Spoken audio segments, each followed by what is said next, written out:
দেশ এবং শ্রীলঙ্কার প্রথম ওডিআই ম্যাচটা যারা দেখেছেন তারা আসলে বুঝতে পারবেন যে হার কাকে বলে, কত প্রকার ও কি কি।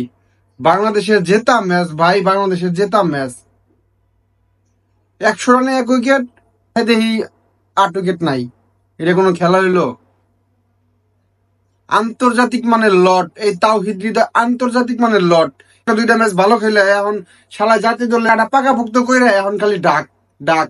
লিটন দাস আন্তর্জাতিক মানের লট, নাজমুল শান্ত আন্তর্জাতিক মানের লট।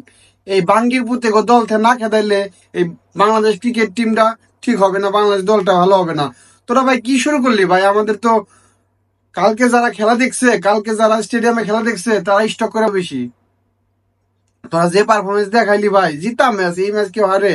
এখন চোখে আঙুল দিয়ে দেখিয়ে দিল যে মুশফিকুর রহিম এবং সাকিব আল হাসানের গুরুত্বটা কতটুকু। চোখে আঙুল দিয়ে দেখিয়ে দিল মিডিল অর্ডারে মুশফিকুর রহিমের মতো একজন প্লেয়ারের গুরুত্বটা বুঝিয়ে দিল আজকের এই খেলায় বাংলাদেশ ক্রিকেট টিম। আর সাকিব আল হাসান ছাড়া যে বাংলাদেশ অচল, এটা 100% সঠিক। আমরা হয়তোবা মাহমুদুল্লাহ রিয়াদ এবং তামিমের রিপ্লেসমেন্ট পেয়ে গেছি। আপনারা খেলা দেখলে বুঝতে পারবেন যে আসলে এই কথা কেন বললাম। আর এই আন্তর্জাতিক মানে লটগো ওগো শ্রীলঙ্কা রেস্টুরেন্ট অথবা শ্রীলঙ্কার পথে পথে ওগো ভিক্ষা করা উচিত। বাংলাদেশ টিমটারে তো পথে পথে করছেই, ওরা নিজেরাও পথে পথে হয়েছে। এই বাঙ্গির পোলারা কবে যে বাংলাদেশ টিমটারে, ওই বাঙ্গির পোলারা কবে যে ভালো খেলবো, আর কবে যে আমরা যেদিনকে ঈদ হইবো, যেদিনকে আকাশে চাঁদ উঠবো, এই বাঙ্গির পোলারা ভালো খেলবো। এই বাঙ্গির পোলারা জীবনে ভালো খেলবো না। এই বাঙ্গির পোলাগো জুতা দিয়া বাইরেতে বাইরেতে বাংলাদেশকে বিতাড়িত করা উচিত।